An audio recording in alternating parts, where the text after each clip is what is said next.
Oh, he cried that day because he realized what he had done.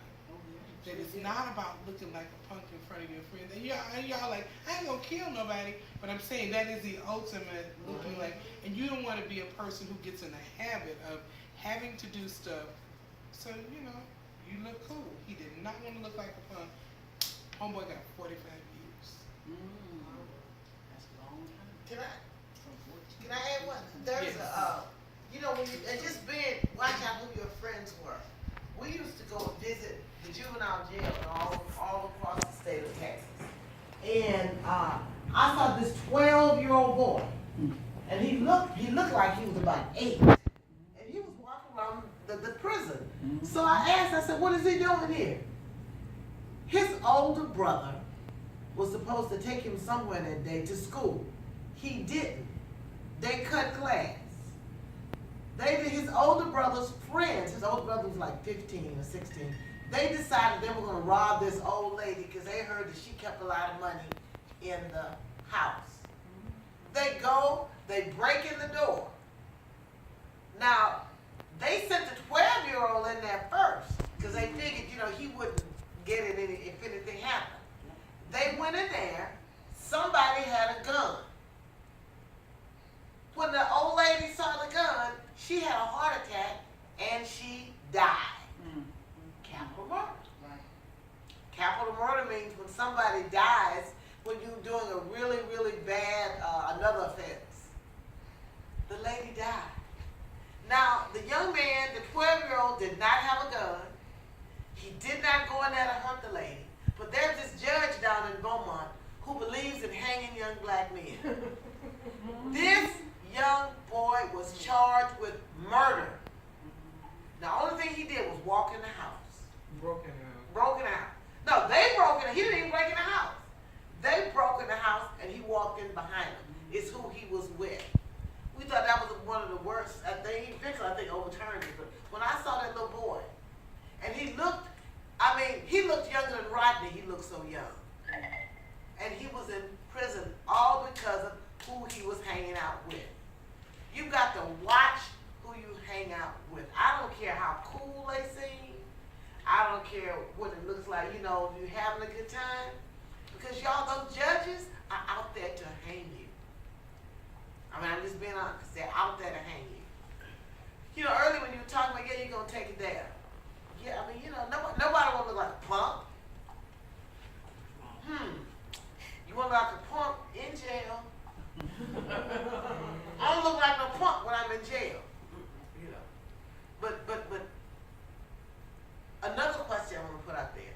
When people dare you to do something, people keep on you, you know, man, you're gonna look like a punk, man, you're gonna do this.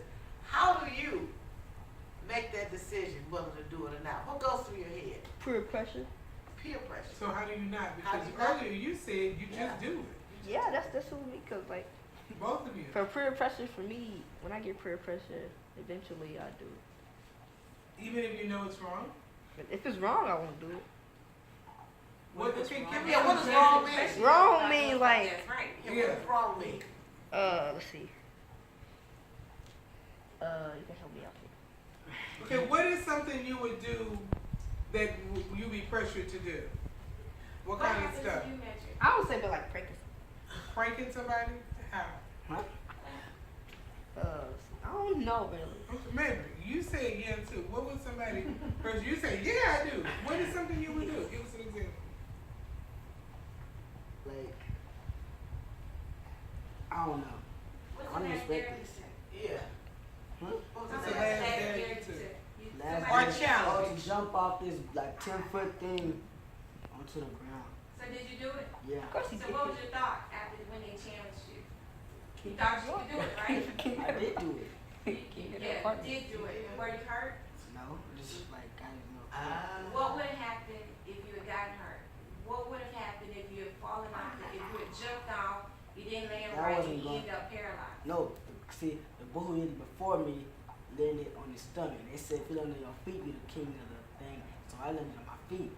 But do you understand what they could have done to your knees? And if you had hit the right way, it could have jammed your spinal cord, and you could have potentially been paralyzed. You could have broken both your legs.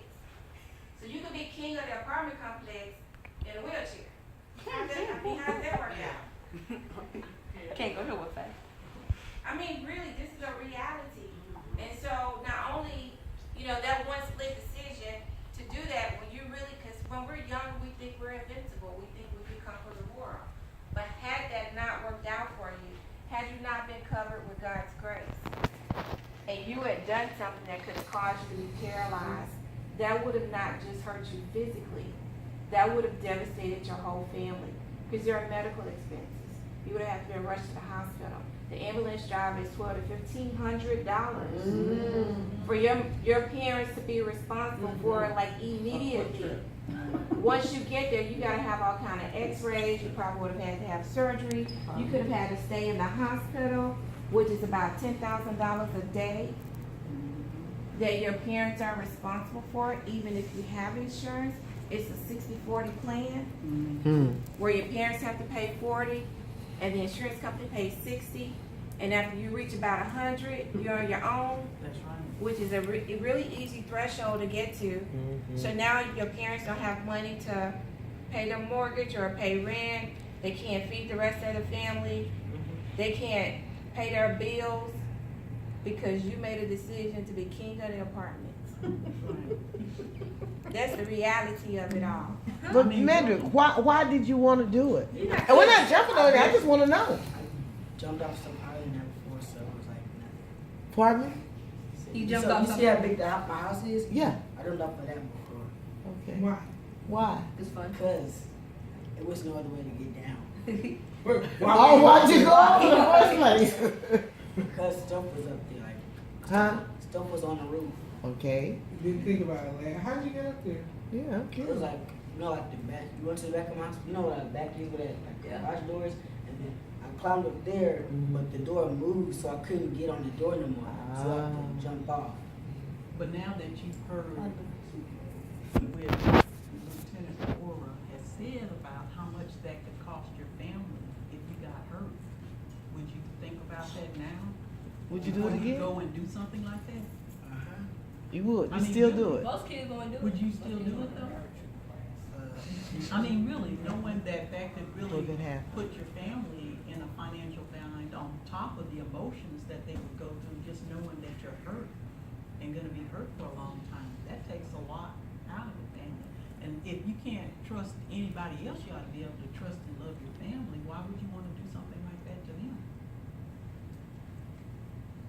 What about And I know you, y'all Jay? think about all that in the heat of the moment. Mm-mm. You don't consider all these things. Oh yeah, I did something before. No, this Jay. Miss J. Have you ever taken a dance? Why not? Cause you make it, they take it, so you make it help them out, why not? Why? That's a good one, but tell them why I you didn't don't hear. have to. You say you don't have to. You don't. That's good. That's Why? a good Tell them thing. why you don't have to. Ooh. Say that a little louder. I like that. Oh man. Take this.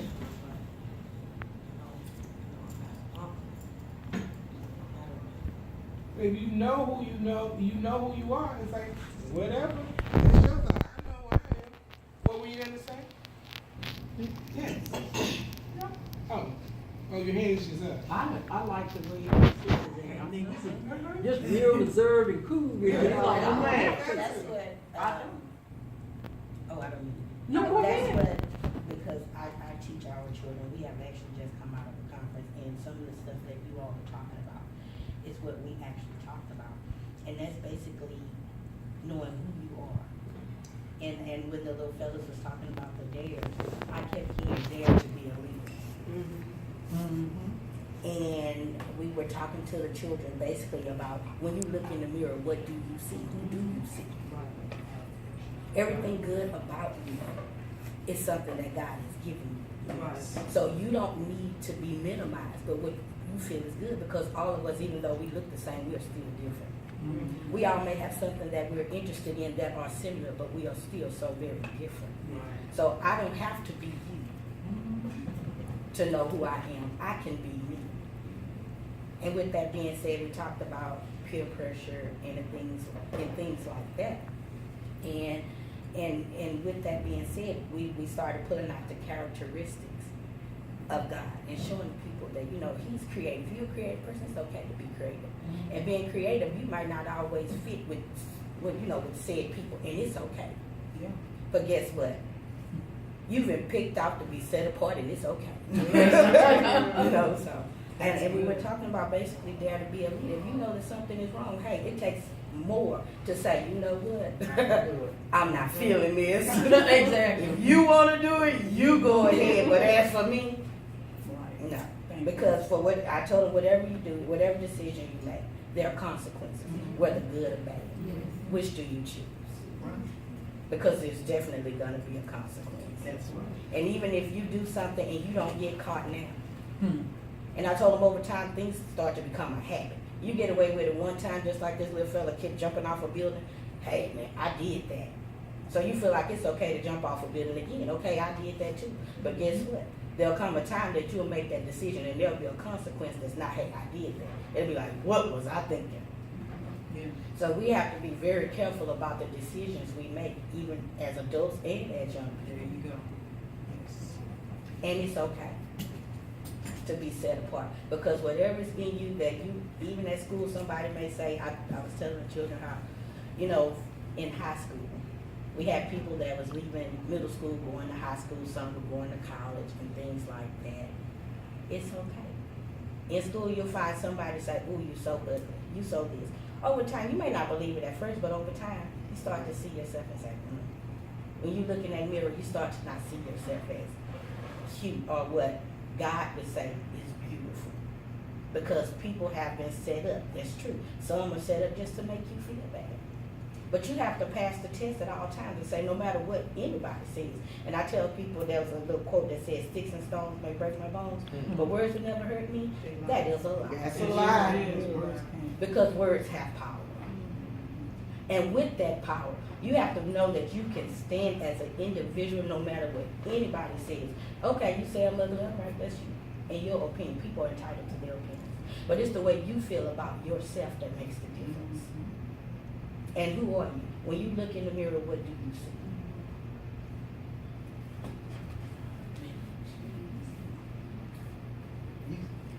That's a question. Oh, can I ask Yeah. you? Okay, I just want to tell you something and ask you something. Okay. Okay, so you're jumping off what? Like, is it 5-story building? What is it? How big is the building? Two? Is it two? I'm The just house was a asking one-story because house, the house but it was was. a one-story Well, I just want apartment. to the 1-story, Apartment. two, like Yeah. 2 stories. Okay, I'm asking because say your next door is going to be a 5-story apartment. I mean, you can keep going. I mean, we have buildings everywhere. But my point is, when are you gonna say, well, you know what, the way I'm being raised, the way I'm being trained, the way, you know, for a good future for myself, it's more important than when my friends there or friends, whoever's there in you, okay? That has to come first. What, you know, how, if your mother, your father, your guardian, your grandma, whoever's raising you, okay? That has to be more important to you than a friend's there. Because I guarantee you, when you jump, or if you jump again, I hope you don't, ever, again. But if you were to decide to do it, again, because you fall into, like you said, peer pressure, I guarantee you that that friend who dared you to jump, and God forbid you get hurt, like the lieutenant said here, he's not going to push your chair. He's not, when you're in your wheelchair, he's not going to, and if he stays by you, and you can lean on him for the rest of your life, because you're going to need some help, I will change my name. I would change my name. I'm 50. My name has been Manuela. I would change it. To prove to you, that's how sure and certain I am that this young man, whoever's daring you, your friend or your friends, so-called friends, because those are not friends, that person's not going to be able to push you and push you. So you got to think about, like you said, consequences. Your family is going to have to deal with what happens to you. You're going to have to deal with what happens because of your decision. So I just want to make that clear to you, so that's something for you to think about, okay? That this person is daring me to jump, but if something happens to me, are they going to be here? No, they're not. But if you Okay. want to jump, try gymnastics, basketball. We want to see you on the Olympic Sky team. zone. Yeah, win a gold medal. No, don't You try go to to stop me. sky zone and where it's safe for you to jump as much as you want to jump. And you can channel that into a positive direction. Take that energy and do something positive. So for every no we say, let us tell you something yes to. So it's no, you have to acknowledge no, but find out what you can do, yes, if that's where your energy is. Make jumping work for Yeah, if you. you like jumping. Play yeah. basketball, go jump up No, and don't get the go hoops do going, something. NBA, work on that. Make that energy be positive, be transferred into a positive direction for you. If that's what you enjoy doing, don't do something that could be detrimental to your future. Has anybody ever heard of the game Russian roulette? You take a gun, you put one bullet in there, and you spin the little thing and it goes around. And the dare is you shoot the first time. Oh, I survived. You shoot the second time. Ooh, I'm still here. Everybody passed the gun, and I dare you to do it. Well, he was successful. He was successful. How many minutes? 6? 5 or 6. 5 or 6. This is 6. You shot. Hey, I'm cool. You shot. You live. You live. You live. And Miss Linda said, well, shoot. Everybody else, it may not even be in it. And see, the thing is, we acted like we don't know if you put the bullet in there or not. I may have put it in there, I may not have. That's the dare. So when it gets to her, if everybody else was successful, remember this is a dare. Hey, they did it. It's like jumping off that thing. You know, hey, I was successful. I jumped 1, 2, 3, 4, 5 times. I ain't doing it because, see, it advances. I'm afraid. I know it gets to 5. But see, some people, but see, we don't know, it may not even be a bullet in there. But if it was successful, it's like jumping off that thing. Each time, jump, jump, jump, jump. Nobody heard anything. By the time we get to her, she said, well, shoot. Everybody else, nobody else got hurt when they jumped. I might as well jump too. She's the one to break her ankle, her toe, her back. Well, as old as I am, these bones are And now. see, that's what it is about dares. When you take a dare, Yeah. each time you look to see how it was successful for somebody else, it doesn't mean it's going to be successful for you. Even there about smoking. And I'm not even talking about drugs. I'm talking about regular old, whatever, cigarettes. Regular old cigarette. Okay, back in the day, now I never smoked dope in my life. Probably some of the only few never smoked dope in their lives. You know, I drank. But cigarettes, when I was 16, we decided we were going to smoke some Marlboro. Oh my God, y'all chose the worst of The worst cigarette. We were in Washington, D.C. So we had this one cigarette, y'all. Between y'all? Yeah, one cigarette. Everybody, number one, we didn't know how to smoke. We took a pull. I swear I saw a man coming up the side of the building. And you did. I was hallucinating off of a bar, which was legal, but it wasn't legal for us because we were 16. But we all took the dare.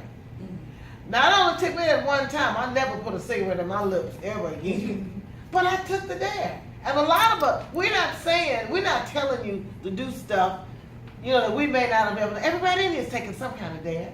We were all stupid, young and stupid ones. Because, that goes with the game. Some of us have been old and stupid. So when we're talking, we're not saying like, you know, I've had a perfect life. I've never taken a dare. I've never done anything wrong in my life. And I just want you to be perfect, just like me. Nah. Those are the rich Caucasian people. Oh, no, they were you will. They act like that. Yeah, right, they act like that. Yeah. Before we wind up, I have 2 things I want us to do. One, I'm going to put our percentage. Y'all let so like there we did. You know, with the new open carry, guns are going to be more prevalent. I know I'm putting you on the spot, but could you just speak to something about gun safety? We're going to see more guns because what open carry is, and correct me if I'm wrong, as of September 1st, one of the new laws will be that people can openly carry. You have to have a permit or everything, but you may see more guns, especially at first. It's a new thing.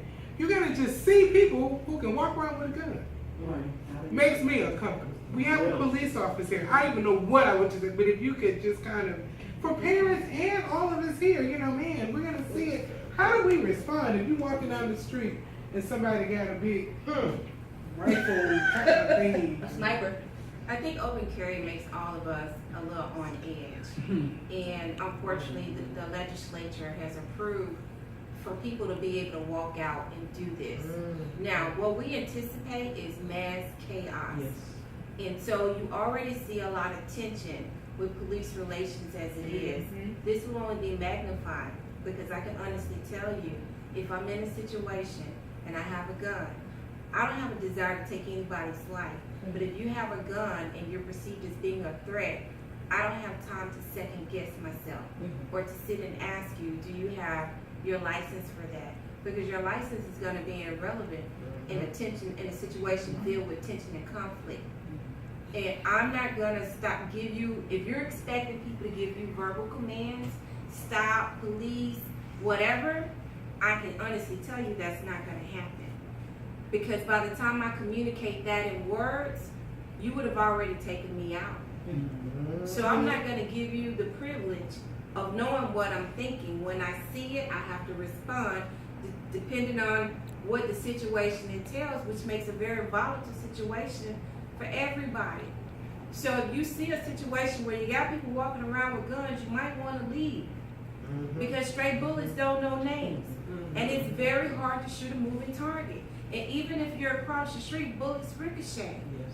Innocent people get killed all the time. And if you try to say, well, the police officer should be more cautious, but do I make the environment more cautious at the risk of losing my life? Because for me to be cautious and hesitate is for me to die. That's true. And so people have this expectation of what police officers should or shouldn't be or should or shouldn't do. But if you've ever been in a volatile situation as such, it's not your intent to go out and hurt people. But it's survival instinct to protect yourself. So a lot of times they react out of fear. And sometimes it doesn't matter what your training is. Sometimes the situation is just volatile. You don't know who you're dealing with. They don't know your mom, your dad. They don't know if you're a good person or a bad person. All they know is that you have a gun, whether it be legal or illegal. Who has time to sit and figure that out when the situation dictates something different? I don't really understand why this thing came to play. It is the last days. We know the world is filled with a lot of chaos. Why would you do that? You have situations like Lafayette. You have situations like Columbine. You have all these different situations. So nobody can really understand why the legislature would go and do something. So this has to be an attack of the enemy. Right. You can't play into the forces of evil. You have to cover this earth with love. And part of that love is God's love, doing what's right, but you also have to be cognizant of your surroundings at all times. If you're in an environment where people are openly carrying guns, leave. What's to stop you from leaving? And it doesn't matter if people, if